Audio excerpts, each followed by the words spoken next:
এই বিল্ডিংটা লেগে গেছে।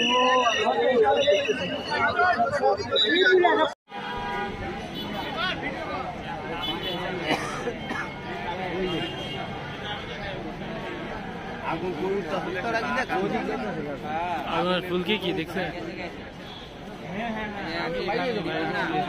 শেষ কুড়িয়ে শেষ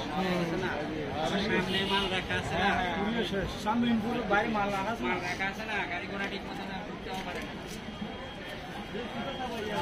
আরে ইম্পোর্ট